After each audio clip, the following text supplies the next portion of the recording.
আল্লাহ রাব্বুল আলামিনের মহান দরবারে অগণিত শুকরিয়া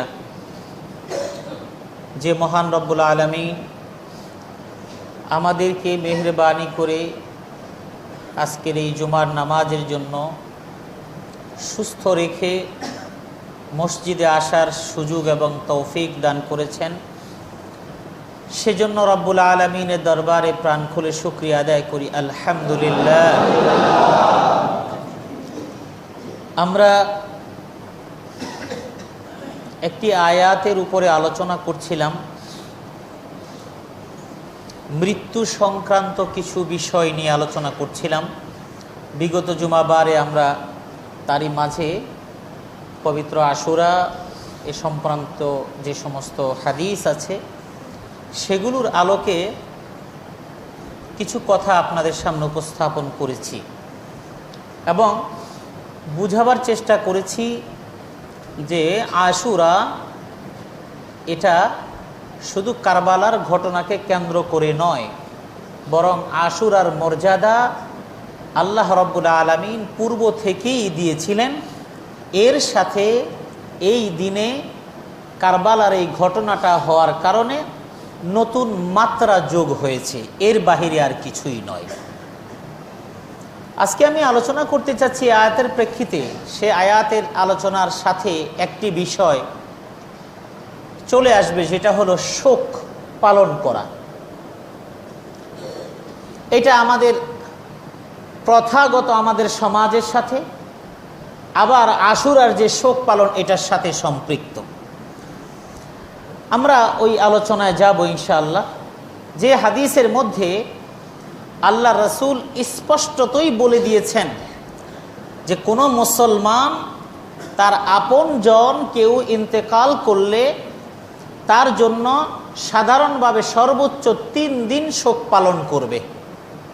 হাদিস দ্বারা প্রমাণিত, বুখারী মুসলিমের হাদিস। যে কোনো দিবসের, যে কোনো মানুষের বাবা মারা গিয়েছে, মা মারা গিয়েছে, শোক পালন এটা বলতে কি বোঝায় সেটাও বলবো ইনশাআল্লাহ। শোক 3 দিন সর্বোচ্চ, এর বেশি আর শোক না। শুধুমাত্র মহিলাদের ক্ষেত্রে একটা বিষয় শুধু দীর্ঘায়িত করে দেওয়া হয়েছে, সেটা হলো স্ত্রীর জন্য যদি তার স্বামী মারা যায়, এর বাইরে আর কেউ না। সেক্ষেত্রে বলা হয়েছে কোনো নারীর স্বামী যদি মারা যায় তাহলে ওই স্ত্রী 4 মাস 10 দিন শোক পালন করবে। এই 4 মাস 10 দিনের পরে শোক পালন করা ওই মহিলার জন্য হারাম। যেমনি ভাবে, কারণ হাদিসের মধ্যে বলা আছে লা ইয়াহিল্লু লিইমরাআতিন, অন্য হাদিসের মধ্যে লা ইয়াহিল্লু লিমুমিনিন তুমিনু বিল্লাহি ওয়াল ইয়াউমিল আখির আন তুহিদ্দা 3 লায়ালিন। অর্থাৎ 3 দিনের বেশি শোক পালন কারো জন্যই বৈধ নয়। এখন ইমাম হুসাইন রাদিয়াল্লাহু তাআলা আনহু কারবালার প্রান্তরে শাহাদাত বরণ করেছেন। মুসলিম উম্মার জন্য, মুসলিম জাতির জন্য নিশ্চয়ই একটা শোকাবহ পরিবেশ, কিন্তু সেজন্য এত শত বছর পরে এই দিন আসলেই আমরা কালো কাপড় গায়ে দিয়ে ঘন্টি বাজিয়ে এই করে সেই করে, এটা একটা নাটকীয়তা। কারণ হলো নাটকীয়তা বলছে এই জন্য, ফোরাতের তীব্র পিপাসার কারণে পানির জন্য হাহাকার করছিল। আর আজকে আমরা ড্রাম ভর্তি বিভিন্ন ধরনের চিনি শরবত মিলায় মিলায় রাস্তায় রাস্তায় পানি খাওয়াইতেছি, ওইটার এটা কোনোদিন এক হতে পারে না। তার মানে একটা নাটকীয়তা করতে চাচ্ছি। এরপরে আরো অনেক কর্মকাণ্ড আছে, তবে দেখার সুযোগ হয় নাই। তবে প্রশাসন থেকে পেপারের মাধ্যমে, পত্রিকার মাধ্যমে যতটুকু জেনেছিলাম যে প্রশাসনের পক্ষ থেকে ছুরি চাকু এগুলো নিয়ে মিছিল করা নিষেধাজ্ঞা দেয়া হয়েছে। এই জন্য প্রশাসনকে ধন্যবাদ জানাই, সাধুবাদ জানাই যে একটা সুন্দর একটা ভালো একটি কাজ তারা করেছেন। আরও একটি ভালো কাজ হতো, সেটা এই সমস্ত এলাকায় নেই। পুরান ঢাকায় আছে, মহররমের প্রথম দিন চাঁদ ওঠা থেকে নিয়ে শুরু করে একেবারে 10 তারিখ পর্যন্ত পুরা ঢোল বাজায়। ওদের ঢোল পিটানোর ধরনটা অন্য অন্য ধর্মাবলম্বী যারা আছে তাদের চাইতে বেশি বিকট শব্দে তারা ঢোল বাজায়। সেজন্য আমি এই সপ্তাহের মধ্যে এক জায়গায় বললাম যে হিন্দুদের চাইতে ঢোল তথাকথিত মুসলমানের কাছে, কিছু নামধারী মুসলমানের কাছে ঢোল বেশি নিরাপদ, কারণ ঢোলের বাদ্যটা ওরা ওদের চাইতে পারদর্শিতার সাথে ওরা বেশি বাজাতে পারে। এবং সবচাইতে অবাক কাণ্ড হলো, শুনেছি তাজিয়া মিছিলের মাধ্যমে যে তাজিয়াটা বানানো হয়, এই তাজিয়াও নাকি ডুবায়, এটা আমি শুনেছি। এখন প্রশ্ন হলো, আমি শুনেছি, আমি কিন্তু দেখিনি, যদি ডুবিয়ে থাকে তাহলে বোঝা গেল অর্থাৎ দুর্গার সাথে তাজিয়ার এই ডুবানোর মধ্যে কোনো রকমের কোনো পার্থক্য নাই। কারণ ডুবাডুবি চুবাচুবি ইসলাম কখনো সমর্থন করে না। যাকে আপনি শ্রদ্ধা করেন পানির মধ্যে তারে চুবাইতেছেন, চুপ পানি খা চুবা, এটা আবার কেমন?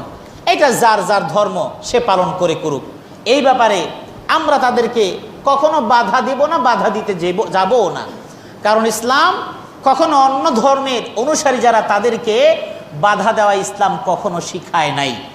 তবে বিভিন্নভাবে যেই শব্দগুলো বাজারে ছেড়ে দেওয়া হয়েছে, কিছু সংখ্যক মানুষ যারা ইসলামকে কলঙ্কিত করার জন্য, আমি এই শব্দটি এই জন্য বলছি যে তারা স্বার্থান্বেষী মহল, ইসলামের নামে একটা কলঙ্ক যাতে লেপন করে দেয়া যায় সেই জন্যই তারা বিভিন্ন মন্দিরে পূজা মণ্ডপে মূর্তির কল্লা ভেঙে, হাত ভেঙে ইসলাম প্রিয় মানুষের গায়ে একটা কালিমা লেপন করার জন্য করে।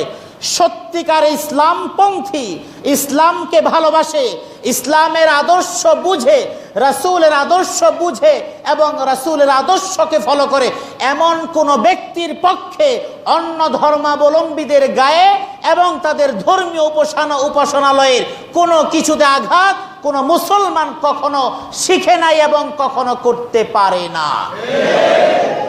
যারা করে তারা আমাদেরকে ছোট করার জন্য, চাপে রাখার জন্য, আমাদেরকে হ্যায় করার জন্য, আমাদের ইসলামের প্রচার এবং প্রসার যাতে আমরা করাতে না পারি, বিঘ্ন যেন ঘটে, এই জন্য আমাদেরকে কোণঠাসা করার জন্য গুটি কয়েক মানুষ আমাদের বিরুদ্ধে লেগে এই কাজটা করছে, তাতে কোনো রকমের কোনো সন্দেহ নেই।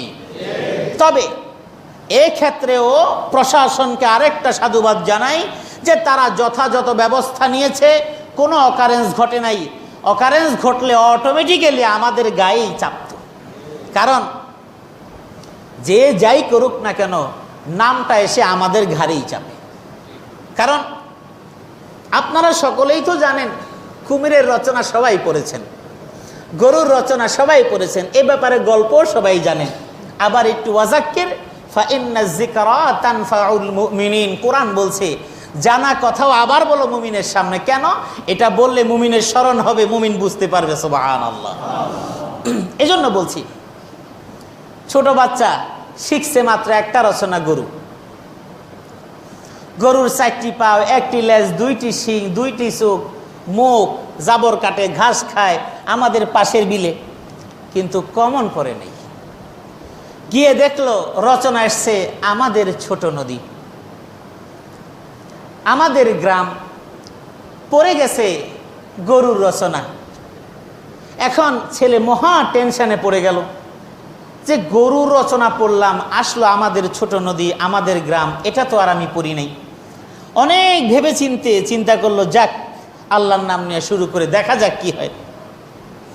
এবার সে নদী, আমাদের ছোট নদী, চিন্তা ভাবনা করলো ছোট নদীর মধ্যে গরুটাকে নামায় দিলে খারাপ হয় না।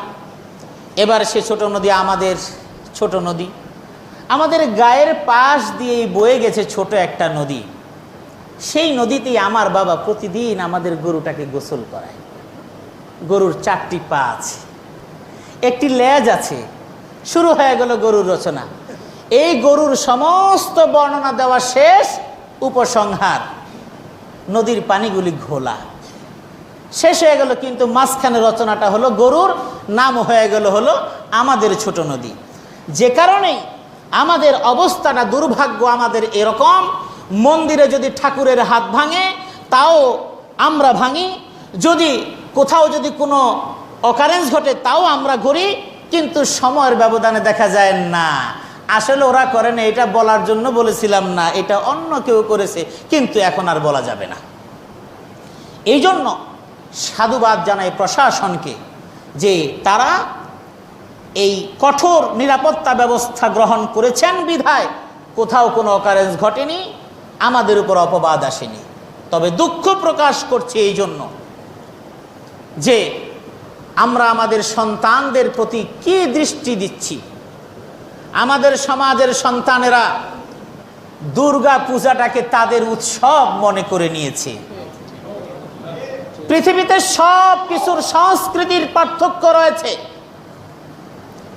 যদি ধর্ম যার যার উৎসব সবার হয়, তাহলে ভারত থেকে বাংলাদেশে গরু পাঠানোটা নিষিদ্ধ করার কোনো অবস্থাতেই, সেটা কোনো ক্রমেই সেটা তাদের জন্য সঠিক নয়। কারণ আমরা ওদের গরু দিয়ে কোরবানি করি, এটা আমাদের উৎসব। তারা যেহেতু তাদের গরু দিয়ে জবাই করতে দেবে না, বোঝা গেল ধর্ম যার, উৎসব তার। এজন্য এই চিন্তা করে আমার সন্তানেরা যারা দুর্গা পূজায় যাচ্ছ, যারা তুমি বলছো যে হুজুর আমি তো দুর্গা পূজায় প্রণাম দিচ্ছি না, আমি তো দুর্গা পূজায় গিয়ে আমি কোনো ধরনের প্রসাদ খাচ্ছি না, তাহলে তুমি কেন যাচ্ছ? তুমি যাচ্ছ ঠাকুরকে দেখতে, তুমি যাচ্ছ মণ্ডপ দেখতে। তুমি মণ্ডপ দেখা মানে হলো, ঠাকুর দেখার মানে হলো, সেখানে যাওয়ার মানে হলো তুমি তাদের এই কাজটাকে তুমি সমর্থন দিয়ে যাচ্ছ। রাষ্ট্রীয় অবকাঠামোর কারণে, রাষ্ট্রের কারণে, দায়িত্বশীলতার কারণে যারা যান সেটা হলো ভিন্ন বিষয়, রাজনৈতিক দৃষ্টিকোণ থেকে তারা যান। কিন্তু তোমাকে তো কেউ তোমাকে কেউ বাধ্য করেনি। তুমি তোমার ঘর থেকে বের হয়ে গিয়েছ, তোমাকে তো বাধ্য করেনি যে তোমার পূজা মণ্ডপে যেতেই হবে। কিন্তু আমরা উৎসাহ নিয়ে যাচ্ছি, টেলিভিশনের বিভিন্ন খবরে দেখাচ্ছে। আমি এই জন্য এই 2-3 দিন কোনো পত্রিকাও ভালো করে পড়িনি, টেলিভিশনের খবরও দেখিনি, কারণ দেখলে মেজাজ গরম হবে, এগুলি ভিতরে হিট লাগবে যে আমরা কোন দিকে যাচ্ছি। মানুষ কল্পনা করে না, আপনি এখানে বসেও কল্পনা করতে পারবেন না। আপনাদের কাছে বিনীত অনুরোধ করে বলছি ভাই, অনেকের কাছে আমার এই কথাটা রাজনৈতিক দৃষ্টিভঙ্গি থেকে আপনারা আমাকে মনে করবেন আমি কথাগুলি বললাম আপনার গায়ে লেগে যাচ্ছে। ভাই, আপনি যেই দলেরই হন না কেন, সেই দলের আপনাকে আঘাত করার জন্য বলছি না। এই বাংলাদেশ, বহুবার এই কথা আমি বলেছি, এই বাংলাদেশ হিন্দু, আর্য এবং পাল, সেন, বৌদ্ধ তাদের রাজত্বের একটা জায়গা এই ভূমিটা ছিল। সেই জায়গা থেকে বছরের পর বছর পীর মাশায়েখ ওলামায়ে কেরাম ত্যাগ স্বীকার করে মসজিদ নির্মাণ করেছেন, মাদ্রাসা নির্মাণ করেছেন, এক জায়গা থেকে আরেক জায়গায় গিয়ে ঘুরেছেন, নিজের পয়সা খরচ করে মানুষের বাড়িতে বাড়িতে গিয়ে ইসলামের কথা বলেছেন। সেই অবস্থা থেকে আস্তে আস্তে আজকের এই বাংলাদেশ। আমি গতকালকে স্পেনের ইতিহাস পড়ছিলাম, ইতিহাসগুলো পড়েছি আর চোখের পানি ফেলেছি। আজকের যে কর্ডোভা, আজকের স্পেনের প্রতিটি জায়গায় ইতিহাসে স্বর্ণাক্ষরে লেখা এই জায়গায় মসজিদ ছিল।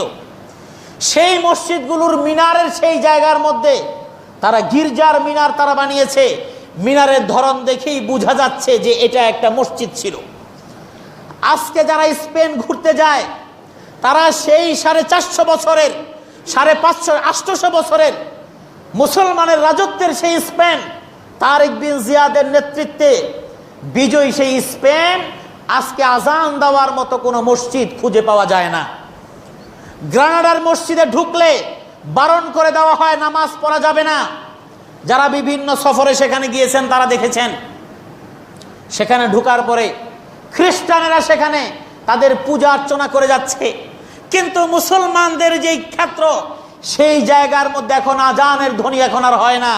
এটা একদিনে হয়নি, সময়ের ব্যবধানে সভ্যতা সংস্কৃতির ধীরে ধীরে পরিবর্তন হতে হতে এক সময় গ্রাস করে আজকে স্পেন আজকে খ্রিস্টানদের দখলে। সেখানে আজকে ইসলামের কথা বলার মতো মানুষ খুঁজে পাওয়া যায় না। মসজিদগুলো সবগুলো গির্জা বানিয়ে দেওয়া হয়েছে, সেখানে আজানের সেই ধ্বনি এখন আর মুসলমান শুনতে পায় না। বাংলাদেশের মুসলমান নাকে তেল দিয়ে ঘুমায়, বলে সমস্যা নেই, আমাদের সন্তানরা দুর্গা পূজায় যায়, তাতে কি? কোন সময় হেমিলনের বাঁশিওয়ালার মতো আপনার সন্তান কোন ভাবে কোন দিকে চলে যাবে আপনি নিজেও চিন্তাও করতে পারবেন না। এক সময় হয়তো আপনার সন্তান একজন হিন্দু মেয়েকে ভালোবেসে বিয়ে করে নিয়ে আসবে, আপনি মানবেন না। কতদূর মানবেন না আপনি? দেখা যাবে ওই হিন্দু মেয়ে সে তার হিন্দু ধর্ম ছাড়ছে না। আপনার সন্তান এই সভ্যতা নিয়েই বড় হয়ে গেল যে যার যার ধর্ম তার তার বিয়ে করব, তাতে সমস্যা কি? কারণ এই ভারতবর্ষ শাসন করার ক্ষেত্রে সম্রাট আকবর দ্বীন-এ ইলাহি যখন প্রতিষ্ঠিত করে, এই দ্বীন-এ ইলাহি প্রতিষ্ঠিত করার পিছনেও আলেমদের ভূমিকা ছিল এবং দরবারি কিছু আলেম ছিল এবং ফয়েজির মতো মোল্লা, এমন কিছু মুন্সি মৌলবী আলেমদেরকে সরকারি মদদে পোষা হতো এবং সম্রাট আকবর যা যা থিওরি দিত সেই থিওরিগুলোকে বৈধ বসে রাষ্ট্রীয়ভাবে ঘোষণা করে দেওয়া হতো। সেই সময় থেকে আজকের এই সময় সরকারি মদত অথবা বিধর্মীয় মদত অথবা খ্রিস্টীয় মদত অথবা সুযোগ সুবিধা হিন্দু সভ্যতা সংস্কৃতির মদত, যেভাবেই বলি না কেন, উত্তরাঞ্চলে আপনি যাবেন বিভিন্ন অঞ্চলে দলে দলে খ্রিস্টান বানিয়ে দেওয়া হচ্ছে। মসজিদের ইমামদেরকে টার্গেট করে তাদেরকে ভালো বাসস্থানের জন্য তাদেরকে কারি টাকা দেওয়া হচ্ছে। এই পোশাক ঠিক আছে, এই দাড়ি ঠিক আছে, এই পাগড়ি ঠিক আছে, মসজিদের নামাজ ঠিক আছে, কিন্তু সেই ইমাম খ্রিস্টান। কল্পনা করতে পারবেন না। আমরা ঢাকা শহরে ছোট্ট জায়গায় বসবাস করি, কাজ শেষে স্ত্রীর বাচ্চার কাছে ফিরে যাই, বিভিন্ন ওকেশনে আমার গ্রামের বাড়িতে সন্তানদের মা বাবার কাছে ফিরে যাই, এলাকার মানুষের সাথে মিশি, বুঝি না কোন দিক দিকে কি হয়ে যাচ্ছে। কোটি কোটি ডলার ইনভেস্ট করে গরিবদেরকে খ্রিস্টান বানিয়ে দেওয়া হচ্ছে। ওই গরিবরা জানেও না ইসলাম কি জিনিস, আল্লাহ কি জিনিস, রাসূল কি জিনিস জানেও না, খিলাফত কি জিনিস জানেও না, খলিফা কারা তারাও জানে না। মাযহাব বলেন, আমরা চিল্লাচিল্লি করতে করতে মারামারি করতে করতে শেষ। মাযহাব মানে কি মানে না, হাত উঠায় কি উঠায় না, এগুলি নিয়ে আমরা দলাদলি মারামারি করতে করতে আমরা শহীদ হয়ে যাচ্ছি। অথচ দেশের একটা বিশাল অঞ্চল, বিশাল অংশ, সেখানে মানুষ মুসলমান থেকে খ্রিস্টান হয়ে যাচ্ছে। কই আপনার মুরুদ নাই সেখানে গিয়ে কথা বলার? কে হাত উঠাইলো আর কে উঠাইলো এটা নিয়ে মারামারি করতে করতে আপনি ঈমান তাজা করছেন। কে কি করলো সময় গেলে মৌলিক বিষয় নয়। মৌলিক বিষয় কেউ 4 রাকাতের জায়গায় 3 রাকাত বলে না, 5 ওয়াক্তের জায়গায় কেউ 6 ওয়াক্ত বলে না।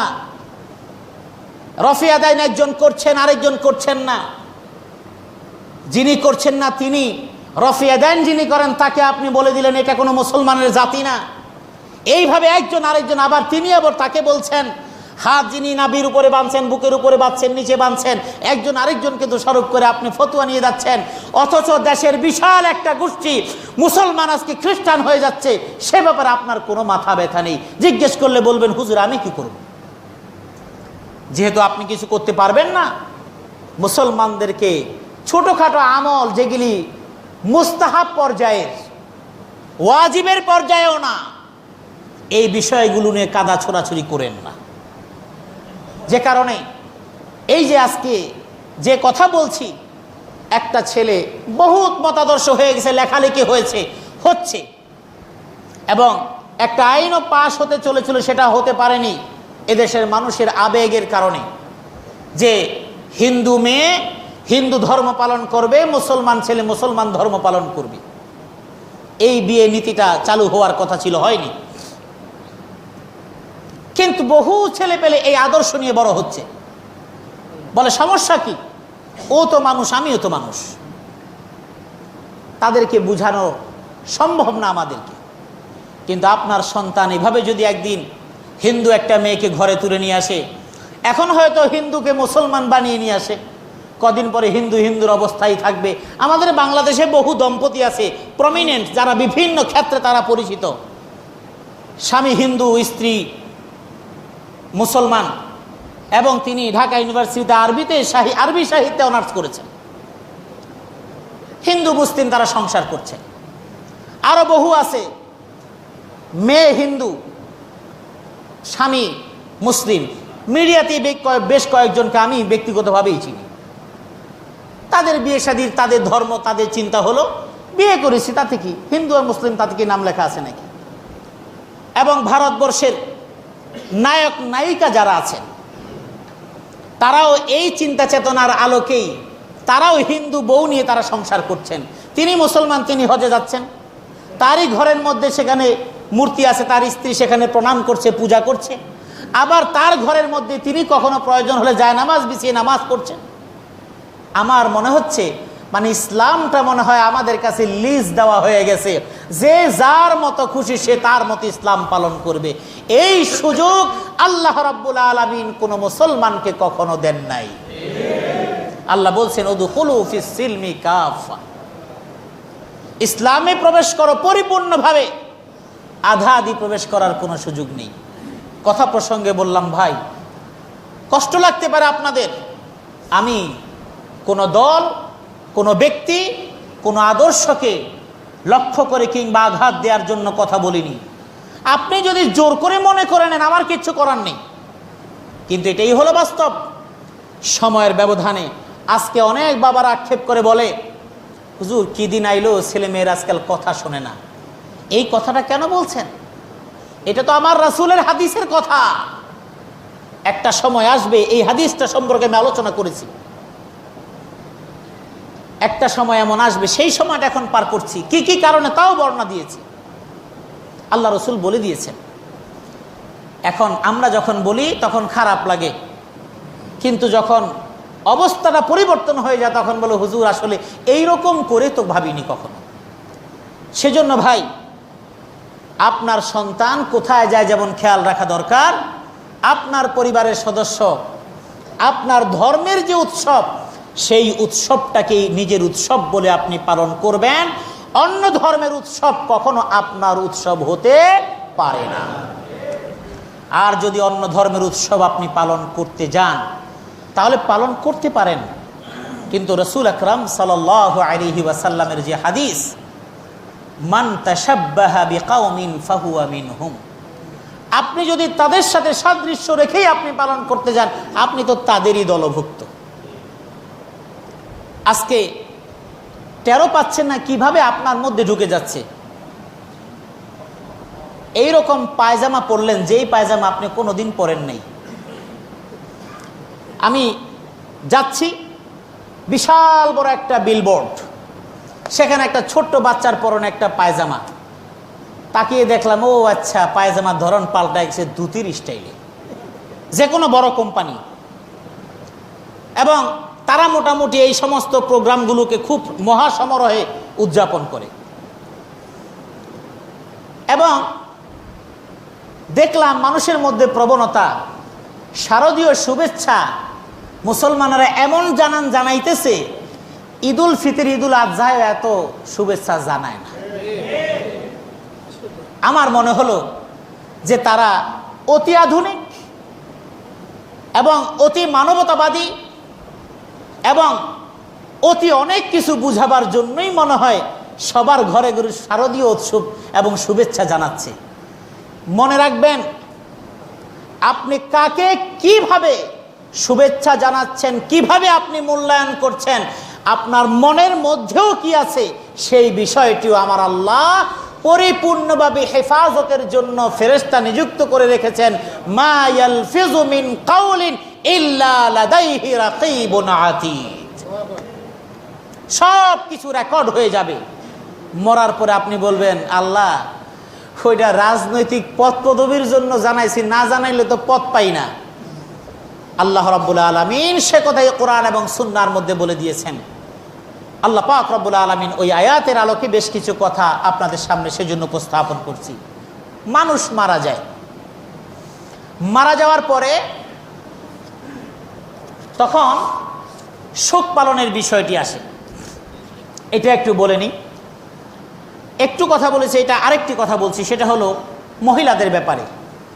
আমাদের সমাজের অধিকাংশ কৃষ্টি কালচারগুলো আসছে হিন্দু সভ্যতা থেকে, আর্য সভ্যতা থেকে। দীর্ঘদিন হিন্দুদের সংস্পর্শে থাকার কারণে, তাদের প্রভাবের কারণে তাদের কালচারগুলো আমাদের সমাজের মধ্যে প্রভাব বিস্তার করেছে। যে কারণেই গায়ে হলুদ থেকে শুরু করে নিয়ে, অর্থাৎ জন্ম থেকে নিয়ে শুরু করে নিয়ে মৃত্যু পর্যন্ত সব হিন্দু কালচারে ভরা।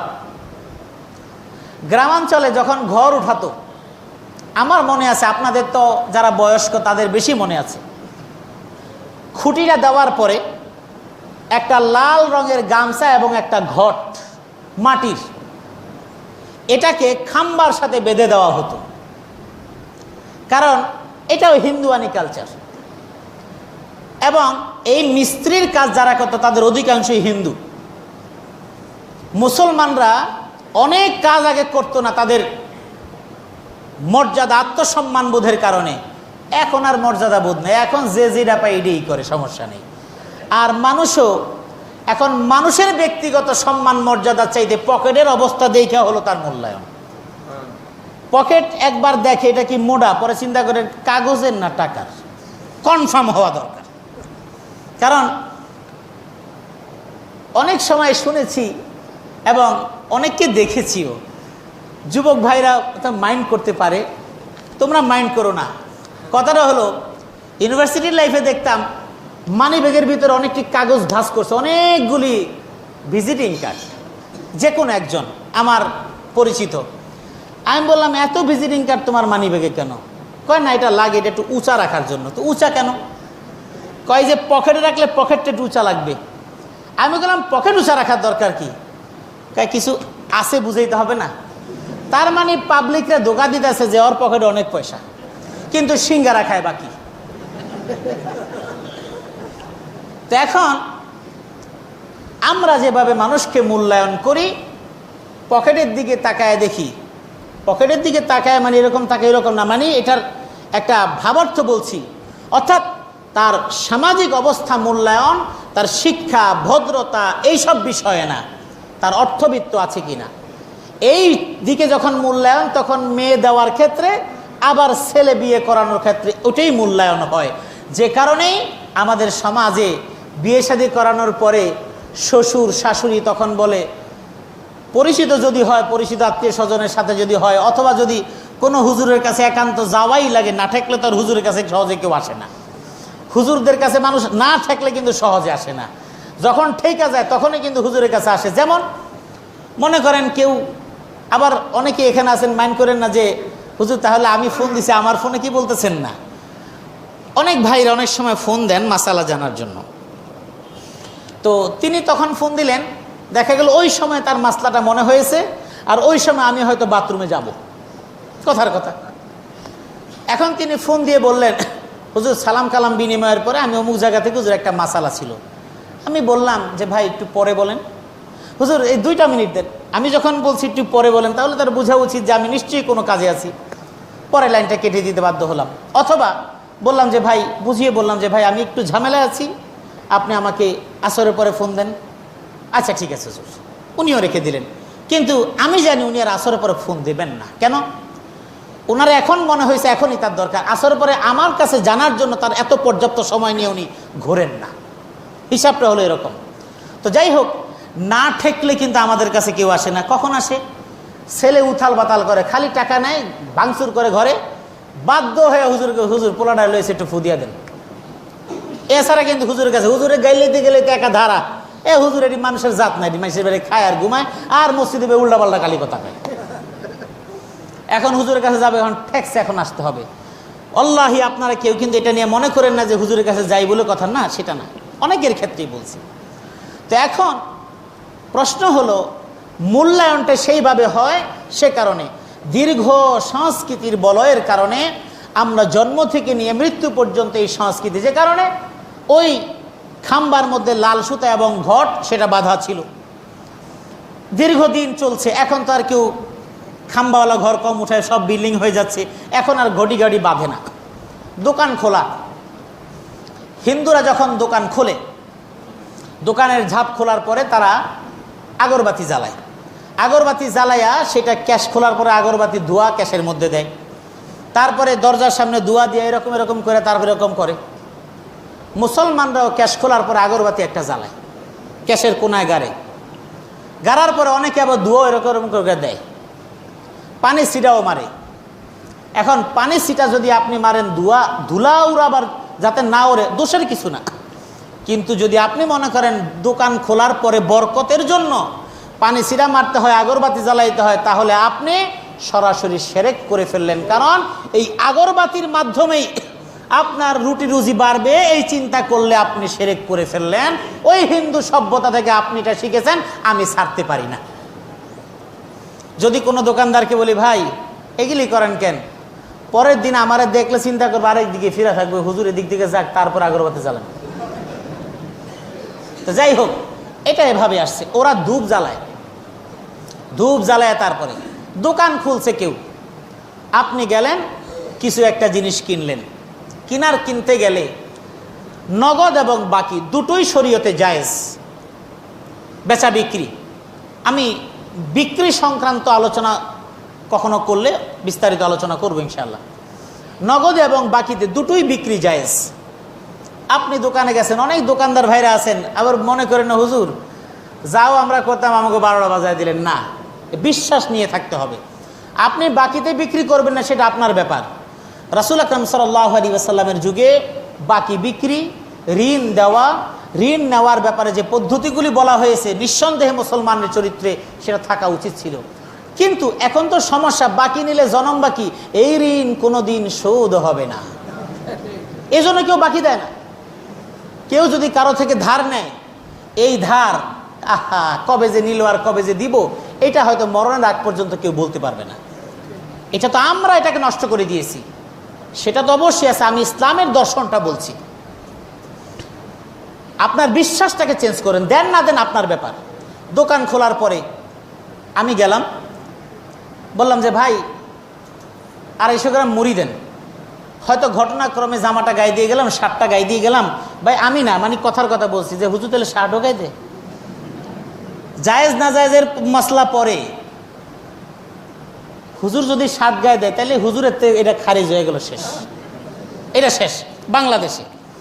তো যাই হোক, এখন যেই পাঞ্জাবিটা পরে গেলাম, হয়তো পকেটে টাকা ছিল মনে করেছিলাম, কিন্তু হয়তো বা টাকা রেখেছি, আমি ওটা গায়ে দিয়ে চলে এসেছি।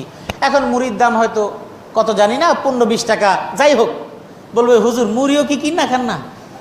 না ভাই, এটা চিন্তা করা করে না, কারণ 250 গ্রাম মুড়ি তো কিনি না, একসাথে অনেক জিনিসের সাথে মুড়ি কিনালে টাকা দিয়ে দিই, কোনটার কত দাম ওইটা ওইভাবে হিসাব করার সুযোগ হয় না। তো যাই হোক, এখন হয়তো আমি হাত দিতে, ভাই আমার কাছে তো এখন টাকা নেই, তাইলে আমি একটু পরে দিই। কথার কথা যদি আপনি হন, আমি হই, হুজুর এমন এক সময় এলেন, আপনার দেয়া বুনিবারটার সময় শুরুই করতাম না, আচ্ছা যাক কিছু হইলো আপনি দিয়ে যান। আপনি আমাকে বাকি দিবেন না, কারণ আমি আপনার বাকি নিলে হয়তো ঠিক মতো দিব না, এ কারণে আপনি আমাকে বাকি দেন না, সমস্যা নাই। এই বিশ্বাস যদি আপনি রাখেন যে সকালে বাকি দিয়ে শুরু করলে সারাদিন বাকি যাবে, এই চিন্তা করাটাই হলো আপনার সবচেয়ে ভুল, কারণ ইসলামের সাথে এর কোনো সম্পর্ক নাই। কত লোকেরা নগদে বিক্রি করছে, প্রথম মার্কেট দোকান খোলার পরে 10,000 টাকা, এরপরে এত টাকা বিক্রি করলো, সব করলো চেক দিয়ে গেল, পাস হয় না একটাও। এখন আপনি কি বলবেন? এই নবাবপুরের কত ব্যবসায়ী আছে, কত ব্যবসায়ী বন্ধু বান্ধব আমার আছে, ওদের ওখানে গেলে মাঝে মাঝে এই কথাগুলো বলি, কথা প্রসঙ্গে আসলে কয় এই যে চেক করে রয়েছে সব। আমি বললাম তোমরা না কও যে সকালবেলা বাকি দিবা না, দুপুরবেলা বাকি দাও দাও, এই বাকি হতে পারো, এটা কি করবা? আসলেই কথা সত্য, মানুষ গেছে খারাপ হয়ে। এই জন্য বিশ্বাসটা চেঞ্জ করেন, দেন না দেন সেটা আপনার ব্যাপার। তো এখন মানুষ মরে যাওয়ার পরে মহিলাদের ব্যাপারে যেই কালচার, সেটাও হিন্দু সভ্যতা থেকে এসছে। সেটা হলো হিন্দু সমাজে স্বামী মারা যাওয়ার পরে ওই মহিলার আর দ্বিতীয় বিয়ে তাদের ধর্মে জায়েজ নেই। এক সময় ছিল সতীত্বের প্রমাণস্বরূপ আগুনে ঝাঁপ দিয়ে তাকে মেরে ফেলা হতো, তাকে মরতে হতো, সেটা একটা সময় ছিল। এখনও কিন্তু হিন্দু সমাজ তারা যে খুব সভ্য হয়ে গিয়েছে চিন্তার কোনো কারণ নাই। বিভিন্ন সময় পত্রিকায় দেখা যায় বিভিন্ন ঘটনা, তাদের অলীক বিশ্বাসের কারণে ছোট বাচ্চাকে তারা জবাই করে দিচ্ছে, অলীক বিশ্বাসের কারণে জীবন্ত মেয়েকে মাটি চাপা দিচ্ছে। বেশ কিছুদিন আগে পত্রিকায় এসেছিল।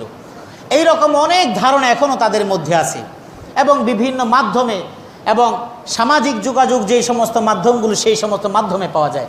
ওরা এখনও কুসংস্কার থেকে মুক্ত হতে পারেনি। তো সেই কুসংস্কার তাদের মধ্যে একটা, স্বামী মরে যাওয়ার পরে এই মহিলার যেহেতু আর বিয়ে হবে না, সুতরাং তাকে যেই বয়সেরই হোক না কেন নাক কান হাতের সমস্ত কিছু খুলে ফেলা হতো, আর একটা সাদা বিধবা শাড়ি, সাদা রঙের বিধবা শাড়ি তাকে পরিয়ে দেওয়া হতো। এটাই হলো প্রমাণ যে এই মহিলার স্বামী মারা গেছে, এই মহিলাকে আর বিয়ে কেউ করতেও পারবে না, এই মহিলার বিয়ে বসতেও পারবে না। সমাজ থেকে বিচ্ছিন্ন একটা প্রজাতি তাকে নির্ণয় করে দেওয়া হয়। কিন্তু ইসলাম বলে দিল যে না, কত মানবিক ধর্ম ইসলাম। ইসলাম বলে দিল নারীর অধিকার নাকি দেয় নাই, ইদানিং অনেক কওয়া হচ্ছে, অনেক কিছু হচ্ছে। ইসলাম বলে দিল একজন নারী তার স্বামী যে বয়সেই মারা যাক না কেন, এমনও হতে পারে একটা মেয়ের বিয়ে হওয়ার 2 বছরের মাথায় তার স্বামী মারা গেছে। এখন এই মেয়েটার যদি বিয়ে না হয়, এই মেয়ের বাবা মারা যাবে, মা মারা যাবে, ভাই সংসার করবে, বোনদের বিয়ে হয়ে যাবে, এই মেয়েটা কার আশ্রয়ে থাকবে? তার অভিভাবকত্ব কে গ্রহণ করবে? সমাজের নরপিশাচ তাদেরকে খুবলে খুবলে খাবে, তাদেরকে বিভিন্নভাবে প্রলোভিত করবে। ইজ্জত নিয়ে সে বাঁচতে পারবে না, তার ভরণ পোষণ কে বহন করবে?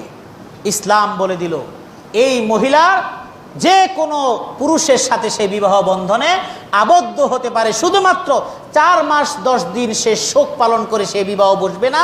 4 মাস 10 দিনের পরে সে সাজগোজ কাপড় চোপড় সব সুন্দরভাবে পরবে এবং চাইলে সে অন্য জায়গায় বিবাহ বসতে পারবে। সুবহানাল্লাহ। আমরা বানায় দিলাম তারে বিধবার শাড়ি পরাইয়া দাও, না, ইসলাম কখনো এটা সমর্থন করে না। যদি কারো সমাজের মধ্যে এটা থাকে, অনেক জায়গা আছে, এই জন্য আপনাদের কাছে এটা আমি স্পেশালি এটা বললাম, এই জন্য যাতে করে এমন কোনো কর্মকাণ্ড আপনাদের চোখে পড়লে আপনারা সুন্দরভাবে তাদেরকে বুঝিয়ে দিবেন না, এই কাজটা আপনারা কখনো করবেন না। এই ব্যাপারে একটা হাদিস বলেই আমি আজকের মতো আলোচনা শেষ করে দিচ্ছি। হাদিসটি অনেক লম্বা, কিন্তু আমি সংক্ষেপে একটু বলতে চাচ্ছি। একটা হাদিস যেটা হলো উম্মে হাবিবা রাদিয়াল্লাহু তাআলা আনহা, তিনি আল্লাহর রাসূলের একজন প্রিয়তমা স্ত্রী। যখন তার বাবা আবু সুফিয়ান, তিনি একজন সাহাবী, এক সময় কাফের মুশরিক ছিলেন, আল্লাহ রসুলের বিরুদ্ধে অনেক যুদ্ধে তিনি অংশগ্রহণ করেছেন। তো এই বিষয় নিয়ে আলোচনা করব বলেছি যে আল্লাহ রসুলের একাধিক স্ত্রী কেন ছিল, অনেকেই অনেক কথা বলে, কথা প্রসঙ্গে বলছি। এই উম্মে হাবিবা রাদিয়াল্লাহু তাআলা আনহাকে আল্লাহ রসুল বিয়ে করেছিলেন একটা কারণে। আবু সুফিয়ান হলো কাফেরদের বিশাল একটা শক্তি, এবং আল্লাহ রসুল যতগুলো বিয়ে করেছেন আল্লাহ পাকের নির্দেশে করেছেন, একটাও তার নির্দেশ ছাড়া করেন নাই। সুবহানাল্লাহ। এই প্রসঙ্গে আয়াত আর হাদিস এগুলি বলবো ইনশাআল্লাহ। তো আল্লাহ রসুল এই বিয়েটা করেছেন এই জন্য আল্লাহ পাকের নির্দেশে যে আবু সুফিয়ানের কন্যাকে যদি তুমি বিয়ে করো তাহলে আবু সুফিয়ান তোমার শ্বশুর হবে। শ্বশুর হওয়ার পরে সে আর মুহাম্মাদের বিরোধিতা ততটা ভাবে করতে পারবে না। যখন করবেন এক সময় তোমার পক্ষাবলম্বন করলে বিশাল একটা গোষ্ঠী তোমার পক্ষে চলে আসবে, ইসলাম শক্তিশালী হয়ে যাবে। এবং হয়েছেও তাই। আবু সুফিয়ান মুসলমান হয়েছে, যতদিন মুসলমান হয়নি ততদিন আবু সুফিয়ান প্রকাশ্যে আল্লাহর রাসূলের কোনো বিরোধিতা করে নাই। সুবহানাল্লাহ।